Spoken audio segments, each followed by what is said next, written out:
Aquí estuvo Heliópolis, la vieja ciudad de On, donde, según se dice, se levantó el primer templo de Egipto cuando el país emergió de las aguas después del diluvio. Nada queda del templo ni de la ciudad, y no es extraño, porque desde entonces han transcurrido cuando menos 5.000 años. En época mucho más reciente, en el siglo III a.C., vivió aquí Manetón, un sacerdote guardián de los archivos sagrados del templo de On. Él tuvo a su alcance los más antiguos documentos y escribió una historia de Egipto. Con su última parte, la que se inicia en tiempos de Menes, el primer faraón de la primera dinastía, arqueólogos e historiadores están de acuerdo. Pero lo que, según Manetón, sucedió antes de esa historia conocida de Egipto, solo los más románticos pueden aceptarlo, porque este sacerdote historiador, que pudo consultar los más viejos archivos, afirmó que antes de la primera dinastía hubo otras 6 cuyo reinado duró 24.925 años. Pensar que 30.000 años antes de Cristo ya había comenzado la historia de Egipto produce escalofríos, pero lo cierto es que el pasado acumulado en las arenas de este desierto y a ambas orillas del Nilo es conocido solo en parte. De forma misteriosa, surgió de repente una cultura perfectamente desarrollada. Donde solo había nómadas viviendo en plena edad de piedra, apareció bruscamente una civilización de hombres, astrónomos, arquitectos, matemáticos, médicos, escribas, hombres que levantaron pirámides y templos de singular belleza miles de años antes de Cristo. Ciencia antigua, dioses que ya eran viejos antes de que nacieran los que ahora se veneran, todo cabe en esta tierra y en los milenios que duró su historia. Todo menos una construcción singular, una montaña artificial que alguien levantó para desafiar al tiempo y dejar a los hombres del futuro un legado que fuera la síntesis de todo el conocimiento. Una colosal pirámide que encierra en sí misma todos los misterios.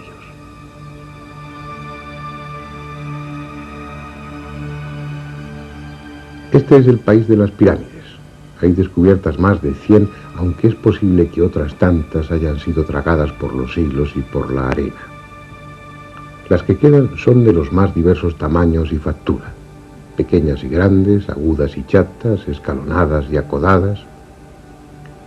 Unas son de ladrillo y adobe, otras con la piel de piedra y el corazón de cascotes, otras son solo un recuerdo, un montículo informe o ni siquiera eso.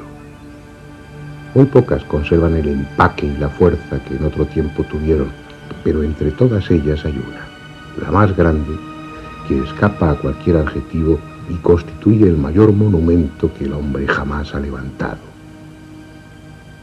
Si es que fue el hombre y no los mismos dioses quienes lo hicieron.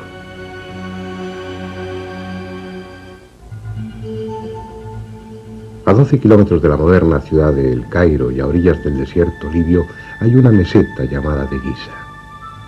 Tiene apenas 40 metros de altura, los justos para dominar los frondosos palmerales de la ribera occidental del Nilo. La suave pendiente que llega hasta el promontorio ha sido recorrida por millones de personas, viajeros, curiosos, peregrinos, sabios, místicos, aventureros. Todos ellos atraídos por el misterio que rodea a este edificio singular. Más de 2,5 millones de bloques de piedra que pesan entre 2 y 60 toneladas cada uno. Para transportar toda esta piedra harían falta 800.000 camiones de gran tonelaje. Uno a continuación de otro, esos camiones formarían una fila que llegaría desde Madrid hasta los confines de Siberia. En su base cabrían 8 campos de fútbol y su altura es la de un edificio de 50 pisos.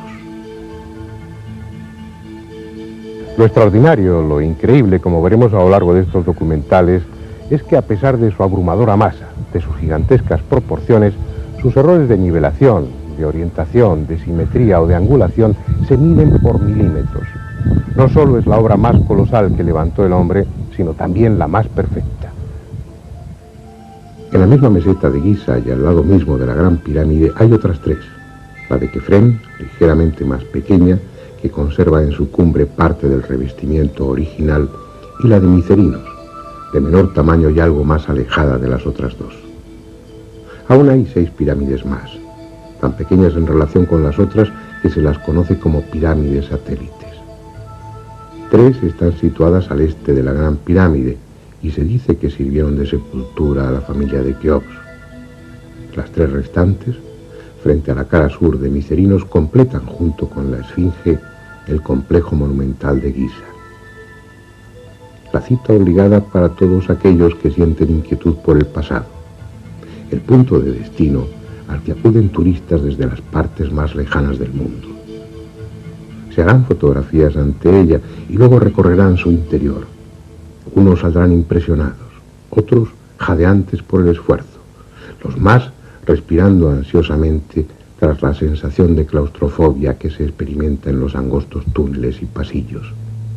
Pero pocos, muy pocos, saldrán con la conciencia de haber estado en las entrañas mismas del misterio. Pocos, muy pocos, sabrán que han visitado un monumento que, pese a su rotunda solidez, es imposible que esté ahí. Este interés hacia la Gran Pirámide, que mueve a viajeros a recorrer miles de kilómetros para visitarla, no es una moda de estos tiempos. En todas las épocas han llegado hasta aquí sabios y curiosos tratando de descubrir su secreto. Heródoto, el célebre historiador griego, dejó escritas sus impresiones sobre la Gran Pirámide. Estuvo aquí hacia el año 440 a.C. y dio detalles sobre la construcción que hoy ya no están a nuestro alcance. Por ejemplo, contó que las caras de la Gran Pirámide estaban cubiertas de escritura, unos signos de los que ya nada se sabe. Abd al-Latif, un historiador árabe del siglo XIII, también se refirió a esa escritura. Dijo que en las 4 caras de la pirámide había un número tan grande de inscripciones que con ellas podrían llenarse 10.000 páginas.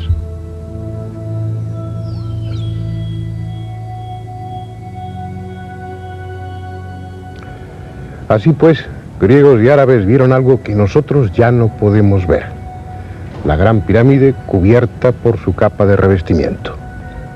Mírenla ahora de lejos. Sus caras parecen uniformes. Su superficie, más o menos rugosa, parece que estuviera completa. Vista así de cerca, es una montaña de piedras dispuestas en hiladas que forman escalones, y es porque le faltan los bloques de revestimiento. Solo quedan estos pocos, muy deteriorados, pero fueron 27.000 que cubrían las 4 caras de la pirámide, transformándolas en poco menos que un espejo, de lisas y pulidas que estaban. Debiera ser un espectáculo impresionante contemplarla bajo los rayos del sol, sobre todo si, como dicen, estaba pintada de rojo. Ahora lleva 700 años desnuda. Hacia el siglo XIII hubo grandes terremotos que asolaron el país y echaron por tierra la mayoría de los edificios. Los árabes construyeron una nueva capital, el Cairá, que significa la victoriosa, y para hacerla recurrieron, entre otras fuentes, a la Gran Pirámide. Los 27.000 bloques de revestimiento fueron desmontados y fragmentados para levantar con ellos palacios, puentes o esclusas, como esta, la de Mohamed Ali, y mezquitas, como la que mandó construir el sultán Hassan en el siglo XIV. Con el transcurso de los años, la Gran Pirámide vio desaparecer los 70.000 metros cuadrados de revestimiento que la cubrían. Con esa depredación es seguro que perdió parte de su belleza, pero conserva toda su grandiosidad. Bien, vamos a ocuparnos ahora de la historia conocida de la Gran Pirámide, de los descubrimientos, de las investigaciones, y de paso recorreremos su interior. Esa historia nos va a llevar al siglo IX y a un hombre, el califa Al-Ma'mún, quien, según la tradición, fue el primero que consiguió entrar en la Gran Pirámide. Era aquella una época de esplendor para los árabes, una época en la que tanto como las conquistas militares interesaban las conquistas científicas. Abdullah al-Ma'mún subió al trono en el año 813. Era hijo del célebre califa Harún al-Rashid, protagonista de algunos cuentos recogidos en las Mil y una Noches, y fue, como muchos otros califas, un hábil gobernante y un gran erudito. Fundó universidades, creó bibliotecas y protegió las artes, haciendo de Bagdad, su capital, un centro de cultura y conocimiento. Al-Ma'mún supo de la Gran Pirámide y lo que le contaron excitó su curiosidad.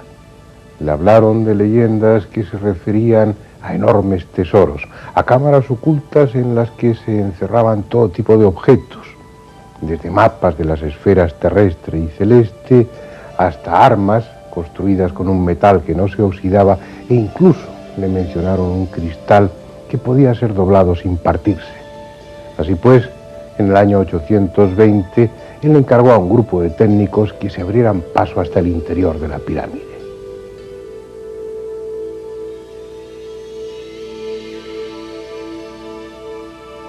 El resultado fue esta galería por la que hoy entran los turistas.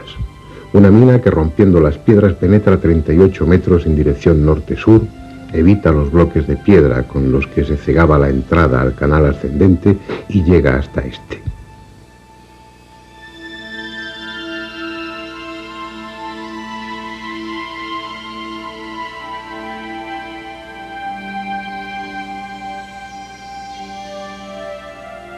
Dicen que los obreros oyeron bajo ellos el ruido producido por una piedra al desprenderse y excavaron un pozo, encontrando así el canal descendente y subiendo por él la auténtica entrada de la pirámide.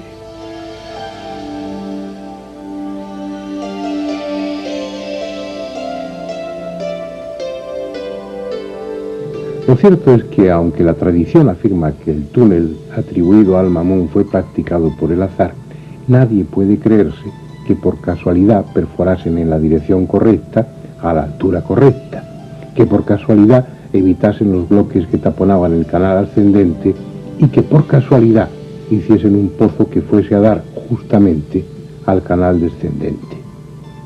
Lo más probable es que Al-Ma'mún ya conociese la existencia y disposición de los canales antes de abrir el túnel. Y de hecho hay textos que parecen demostrar que la entrada y el canal descendente eran conocidos de antiguo.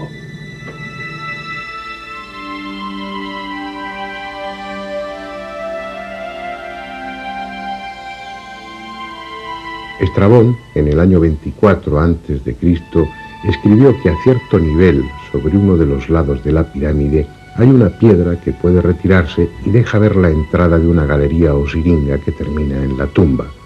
Según Estrabón, el pasaje era angosto y bajo, de menos de 1,20 metros de ancho y de alto. Ese pasaje descendía a 114 metros hasta una cámara excavada en la roca viva a 46 metros por debajo de la base de la pirámide. Esa cámara estaba medio llena de agua infestada y de sabandijas. Los datos que proporciona Estrabón son tan próximos a la realidad que no cabe la menor duda de que él conocía la auténtica entrada a la pirámide, esta precisamente donde estamos. También hablan de ella Heródoto y Plinio, aunque con menos detalle, pero mencionan la entrada, el túnel descendente y la cámara que hay al final de él. Según cuenta Estrabón, aquí, en esta entrada, había una piedra basculante dentro de las losas de revestimiento que permitía el acceso. No sabemos si eso es simplemente una leyenda o tal piedra existió en realidad. Bien, antes de entrar, vamos a ver con cierto detalle cómo es esta entrada a la siringa. Lo que primero destacan son los 4 gigantescos bloques de descarga que descansan sobre el dintel de la puerta. Muchos necios, con pretensión de pasar a la posteridad, han inscrito sus nombres. Pero la más estúpida de todas las inscripciones es la que hay en el bloque superior derecho. Está realizada en jeroglíficos por el egiptólogo alemán Lepsius a mediados del siglo pasado, y en ella se refiere al rey de Prusia, Federico Guillermo IV, ni más ni menos que como rey del Alto y Bajo Egipto. En el triángulo formado por los bloques de descarga y el dintel hay 4 signos grabados. Un tetragrama que nada tiene que ver con la escritura jeroglífica egipcia ni con ninguna otra escritura conocida. No se sabe quién grabó esos signos ni cuándo. Quizás sean la obra de un bromista, o tal vez estén ahí desde el principio y constituyan la clave secreta de la pirámide. Bueno, creo que ha llegado el momento de que penetremos hacia las entrañas de la Gran Pirámide. Pero no lo haremos por el túnel abierto por Al-Mamun, que es el que utilizan habitualmente los visitantes, sino por la entrada original, que es la que estamos describiendo y que se encuentra a 17 metros de altura.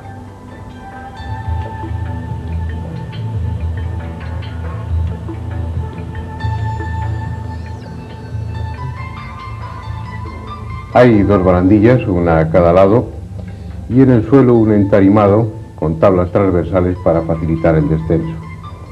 Al objeto de que tengan ustedes claro dónde nos encontramos en cada momento y cuál es el recorrido de los túneles, iremos insertando un esquema con la posición en la que nos hallamos en cada instante. Vamos para allá. El camino ha de hacerse en postura incómoda, porque el pasaje solo mide 1,22 m de altura por poco más de 1 metro de ancho.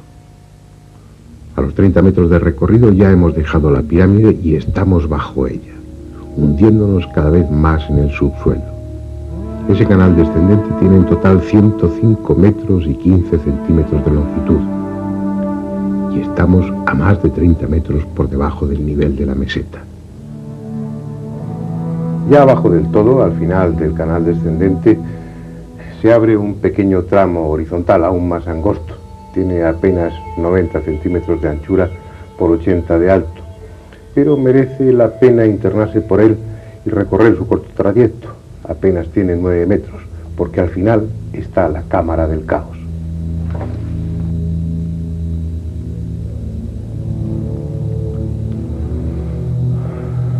Estamos en la parte más profunda de la Gran Pirámide, en la cámara más recóndita, más subterránea.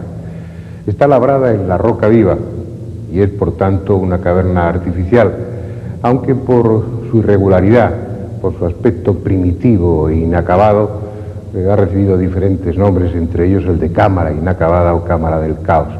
Pero lo mejor será que ustedes y nosotros la veamos con detenimiento. La opinión de los arqueólogos es que se trata sencillamente de una cámara que quedó sin terminar intencionadamente.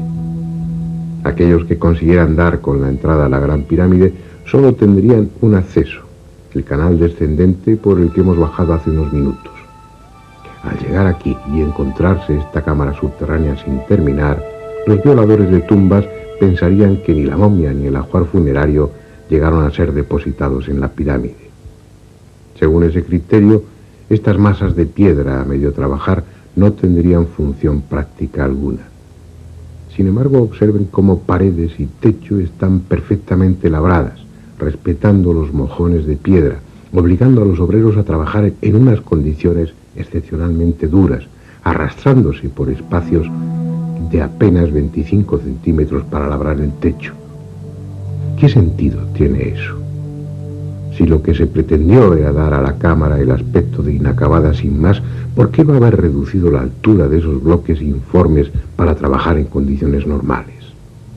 Si lo hicieron así, tendrían sus razones, como las tendrían para abrir ese túnel enfrente del que sirve de entrada y que penetra 14 metros en dirección sur para terminar bruscamente.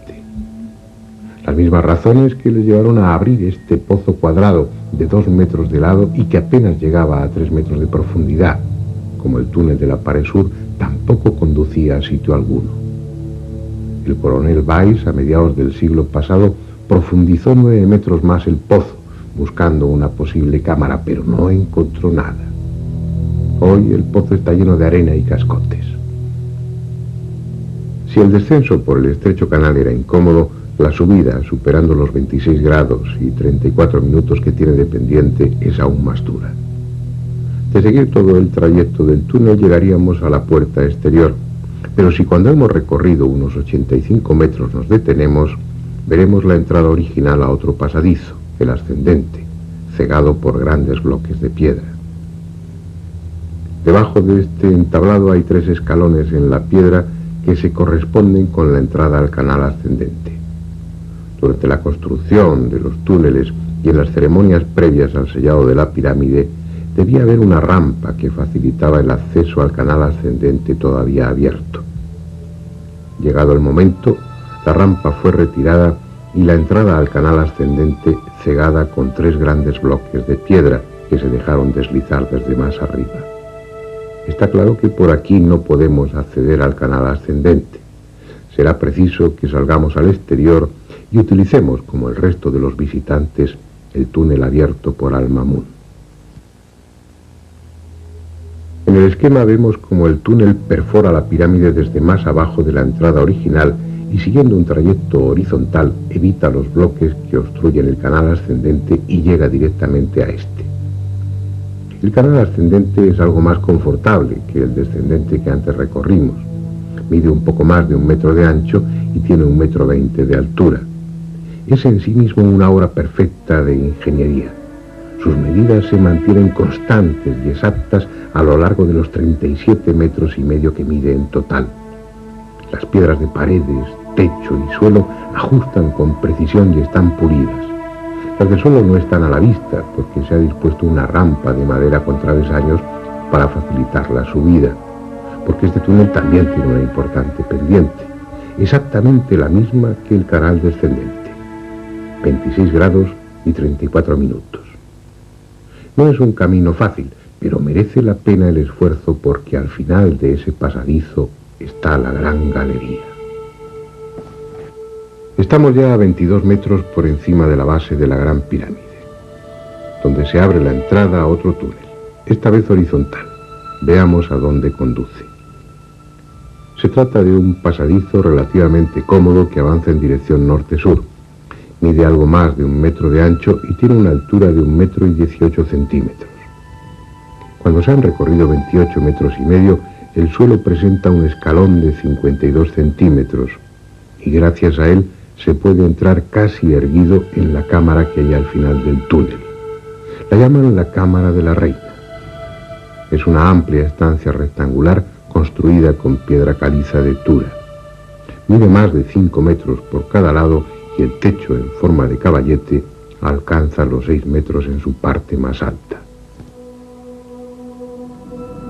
Restos de pintura evidencian que esta cámara estuvo pintada originalmente de azul. No está muy clara su función, aunque la idea más extendida es que se trata del serdab, de la cámara secreta de la Gran Pirámide, en la que se conservaba el doble del faraón, una estatua probablemente de basalto, con sus facciones, a las que se le había dado vida mediante los ritos isíacos de apertura de ojos y de boca. Esa estatua, ese doble del faraón, probablemente estaba aquí, en este nicho. Si ustedes observan, hay un túnel abierto en el fondo, pero que no corresponde a la obra original. Fue abierto por Weiss y profundiza unos 15 metros sin llegar a sitio alguno. Pero hay otro detalle también importante en este nicho. En la parte de arriba se ve claramente cómo no corresponde con lo que sería el centro lógico de la cámara, sino que está desplazado 60 centímetros. Y eso es con toda seguridad por una razón: para que el nicho y consecuentemente el doble del faraón, la estatua de basalto, quedase justamente en el eje de la Gran Pirámide, como así sucede. También, por delante del nicho, hay una serie de fracturas en la roca que indican que probablemente existió aquí un pequeño altar o una construcción ceremonial, pero todo eso son conjeturas. Los primeros viajeros que entraron en esta cámara dejaron escrito que estaba cubierta de escombros y que si hubo algún mobiliario original de esta cámara estaba totalmente destrozado e irreconocible.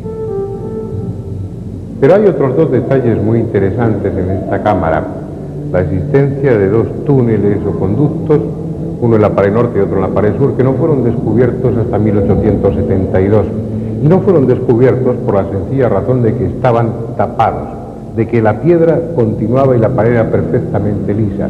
No podía adivinarse que detrás de la piedra existían estos 2 conductos. No se trata de canales de ventilación, puesto que estaban intencionadamente cerrados. La suposición es que se trataba de canales psíquicos, por los que el alma del faraón entraba a visitar a su doble, a esa estatua de basalto que antes mencionábamos. En cualquier caso, la realización de estos 2 conductos que suben, se extienden a todo lo largo de la pirámide perpendicularmente a las paredes norte y sur, La realización de estos túneles, insisto, es una demostración del nivel técnico y constructivo de aquellas gentes, puesto que los planos no pudieron modificarse en ningún momento, ya que los canales se fueron haciendo a medida que la construcción iba avanzando. Esa idea de que eran canales para el paso del alma del faraón del Ba es la idea más generalizada. Sin embargo, uno se pregunta, ¿para qué dos canales? ¿Acaso necesitaba uno para entrar y otro para salir? Y aún más, ¿para qué la existencia de los mismos canales? ¿Es que acaso el alma no puede atravesar la piedra? Porque el hecho es que estos agujeros estaban tapados con piedra. Por lo tanto, el alma no podría entrar ni salir. Y si podía atravesar la piedra, entonces ¿qué necesidad había de los canales? Tal vez simplemente señalaban un camino, pero si es así, ¿por qué abiertos al norte y al sur, cuando en la vida de Ultratumba precisamente las direcciones importantes son el este y el oeste?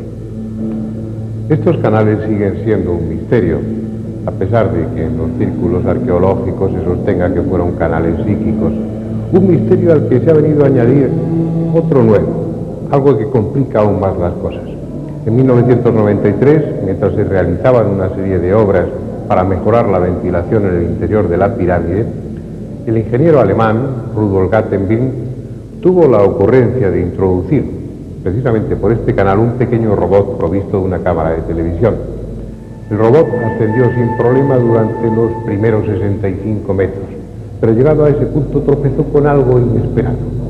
Una puerta interrumpía su paso, una pequeña puerta en la que, a través de las imágenes que ese mismo robot grabó, parecen distinguirse dos pomos de cobre o de bronce de los que se desprende una estela de oxidación. ¿Qué hay detrás de esa puerta? Un secreto más de la Gran Pirámide.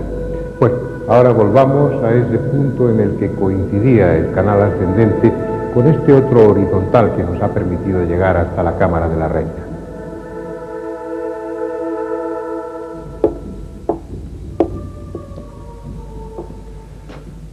Habíamos llegado antes hasta este punto, subiendo por el canal ascendente. Aquí se inicia la gran galería, pero nos hemos desviado para penetrar por este túnel que nos conducía hasta la Cámara de la Reina. Y lo hemos podido hacer porque ya no existe una supuesta losa que debía unir el canal ascendente con la gran galería. Pero estos 5 nichos en la pared dan a entender claramente que esa losa, que esa cubierta fuera de piedra o de otro material existía, y que este túnel, este pasadizo y esa cámara se conservaban en el más absoluto secreto. Pero ya la hemos visto. Ahora continuemos nuestro ascenso a través de la gran galería. Es algo que impresiona. Mide casi 9 metros de altura y algo más de 46 metros de longitud. Sobre ella gravitan millones de toneladas de piedra.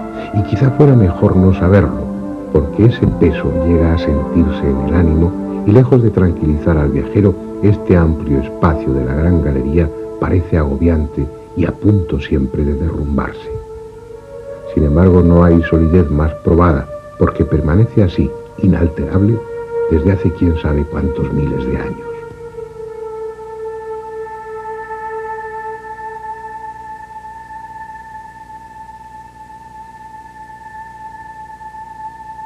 Sus muros, implacablemente paralelos en todo su recorrido, se van cerrando con 7 saledizos, de forma tal que allá arriba el techo, formado por 40 losas imbricadas como tejas, tiene solo 1 metro de anchura, en tanto que en el suelo mide 2 metros, incluyendo en ellos 2 banquetas laterales.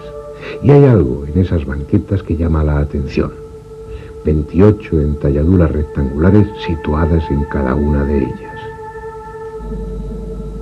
¿Qué son estos huecos? ¿Para qué sirvieron? Posiblemente para contener estatuas. Según dijo el historiador egipcio Manetón, Keops era el 28º rey de Egipto después de Menes, el fundador de la primera dinastía.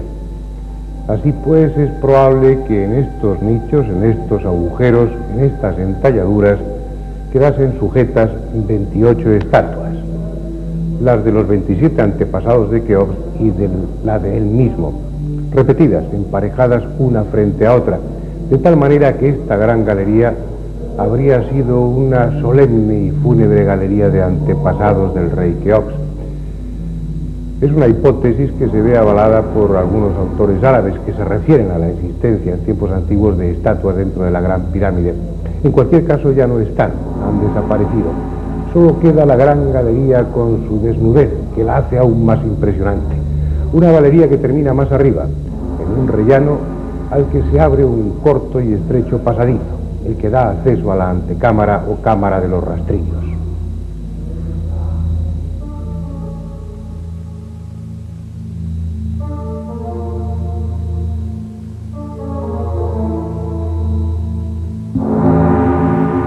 De todas las estancias de la Gran Pirámide, esta pequeña cámara es la que parece haber desempeñado una función más definida. Las 3 correderas talladas en las paredes laterales, las 4 ranuras verticales de la pared sur y algunos otros detalles sugieren que esta cámara quedaba cerrada con 3 losas de piedra que se dejaron deslizar desde arriba mediante un sistema de cuerdas. Cuando entraron los primeros profanadores, las losas habían descendido y estaban en su sitio, tapando el acceso a la cámara del rey. La prueba es el destrozo que tuvieron que hacer en esta piedra, hoy reconstruida con yeso, para pasar por encima de las losas que obstruían la entrada. Hoy de esas losas que taponaban el conducto no queda ni resto, y el acceso a la cámara del rey está perfectamente abierto.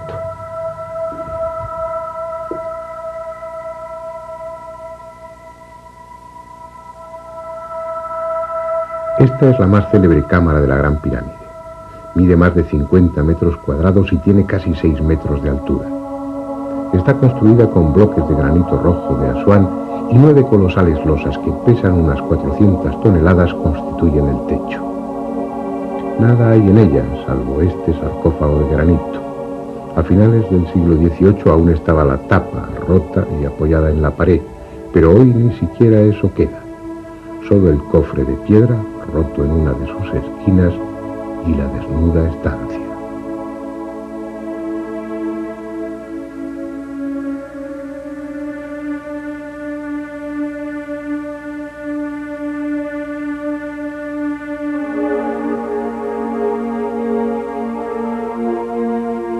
En 2 de las paredes, la norte y la sur, se abren 2 canales de ventilación. A diferencia de los que hay en la mal llamada Cámara de la Reina, estos sí tienen salida al exterior y hoy están dotados de 2 extractores de aire para renovar el ambiente y eliminar la humedad producida por los miles de turistas que la visitan.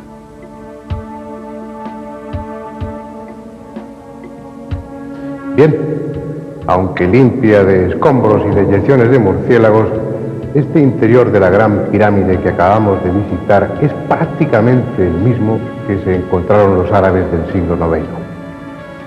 La falta de tesoros alejó a los expoliadores y por su parte la superstición y las alimañas alejaron al resto de los visitantes.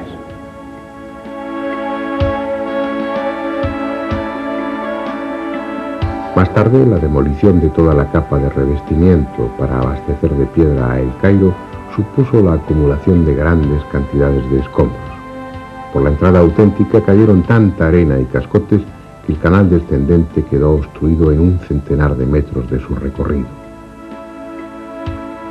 El túnel inferior, el que abriera al Mamún, ni siquiera era visible porque el desierto y los escombros cubrían la pirámide hasta 10 metros de altura.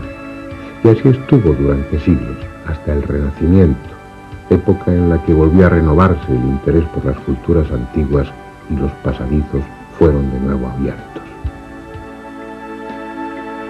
Hubo otros visitantes y se produjeron nuevos hallazgos. En 1638 llegó hasta aquí John Greaves, astrónomo matemático y geómetra inglés. Leyendo a Pitágoras dedujo que en la Gran Pirámide estaban registradas las medidas fundamentales de la Tierra, y él fue el primero en señalar la existencia de un pozo del que hasta este momento no había constancia escrita. Un pozo que con toda seguridad ustedes no conocen. Vayamos de nuevo al interior de la pirámide para verlo. Estamos en la parte inferior de la Gran Galería. La ausencia de un sillar deja al descubierto un estrecho canal que desde hace muchos años está cerrado a los turistas y que por su trayecto casi vertical es conocido como el Pozo. Nunca hasta hoy había sido filmado, así que ustedes serán los primeros que pueden verlo, aunque parte de las imágenes carezcan de la necesaria calidad, porque el calor y la humedad dejaron fuera de uso la cámara profesional y fue preciso recurrir a otra pequeña cámara auxiliar. En realidad no es un pozo, sino un canal de 70 metros de longitud que, salvando un desnivel de 50 metros, comunica la Gran Galería con el canal descendente, muy cerca de la Cámara del Caos. La parte superior del peligroso canal está abierta en la mampostería de la Gran Pirámide y fue excavada cuando el monumento ya estaba construido. Su trazado, irregular y tortuoso, deja al descubierto las aristas de algún que otro bloque de piedra. No es un pozo que estuviera previsto en los planos de la pirámide. Fue excavado mucho después, con una intención que desconocemos.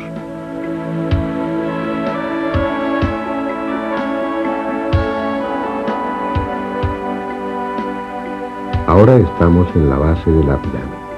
Hasta aquí hemos descendido por entre las piedras de la construcción. A partir de este punto, la galería está excavada en la meseta. Y es en este tramo, inmediatamente por debajo de la pirámide, donde se encuentra una pequeña gruta, puede que natural o abierta por buscadores de tesoros hace muchos siglos.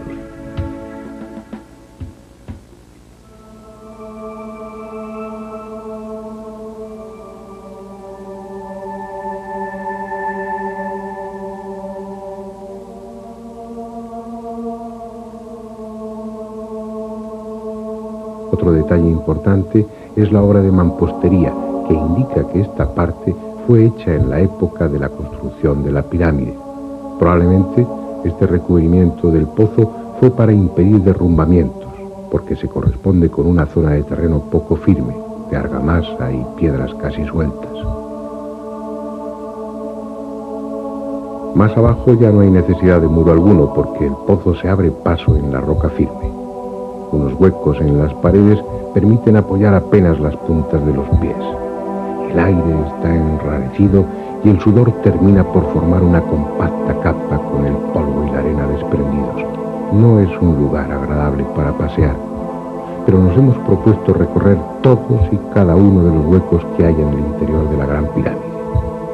Por fin, el pasaje desemboca en la Siringa, en el canal descendente.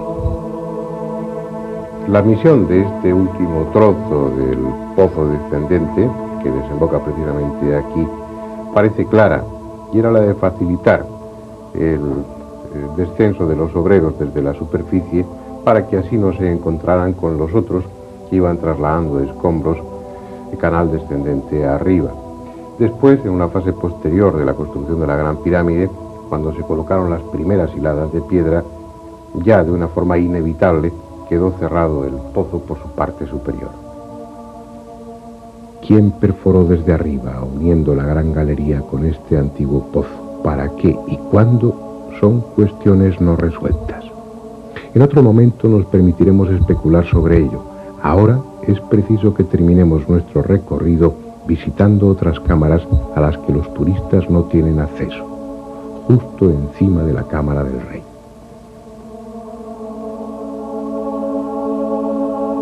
Fue Nathaniel Davison en 1765 el que descubrió accidentalmente que en la parte superior de la Gran Galería, pegado al techo, se abría un boquete cuadrado de 60 centímetros de lado. Estaba casi cegado por excrementos de murciélago. Tras despejarlo, pudo introducirse por el pequeño conducto y entró en una cámara hasta entonces desconocida. Una cámara cuyo suelo está formado por las losas que sirven de techo a la Cámara del Rey. Por tanto, sus medidas son las mismas que las de esta, aunque con 1,20 m de altura. En honor a su descubridor, se la conoce como Cámara de Davison. 72 años después, en 1837, se descubrieron otras 4 cámaras por encima de esta.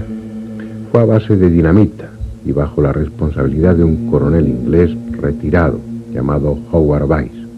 por lo que las cámaras fueron bautizadas muy británicamente. Cámara de Wellington, cámara del almirante Nelson,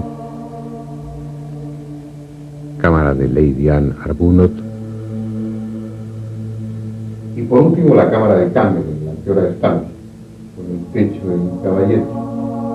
Todas las enormes losas que forman las cámaras de descarga están sostenidas sobre la estructura general de la pirámide.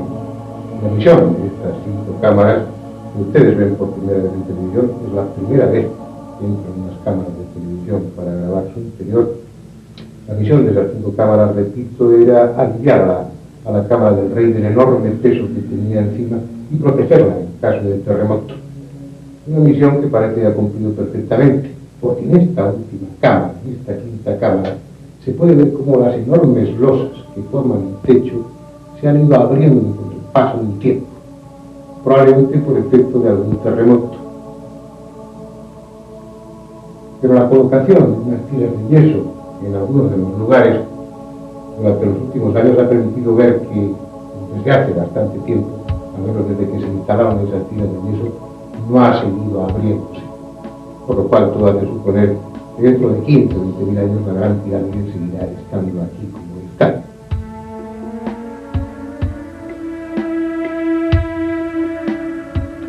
Hay en esta 5ª cámara de descarga, la última, un elemento clave en la historia de la Gran Pirámide. Este cartucho, esta inscripción en la que, según algunos, está recogido el nombre de Keops. Así pues, estos jeroglíficos y la mención que hace Heródoto serían las 2 piezas fundamentales para sostener la hipótesis de que la Gran Pirámide fue construida por orden del faraón Keops. Pero hay otros que piensan que no, que lo que figura en esta inscripción no es realmente el nombre de Keops, sino una versión un tanto alterada del nombre del dios solar Khnum, por lo cual no quedaría nada más que el testimonio de Heródoto, que como veremos en su momento también es más que discutible. Por otra parte, en una antigua inscripción jeroglífica denominada la Estela del Inventario, se afirma que la Gran Pirámide ya estaba construida en tiempos de Keops y era conocida como Templo de Isis. Esa misma inscripción dice que Keops se hizo enterrar junto a ella en una pirámide más pequeña.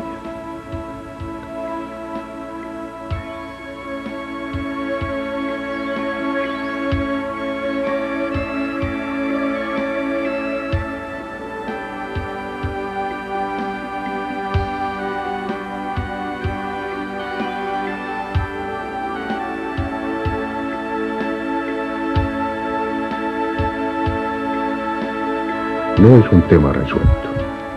En otros capítulos intentaremos saber más sobre el origen de la Gran Pirámide, la técnica asombrosa que se utilizó en su construcción y las posibles funciones a las que estuvo destinada.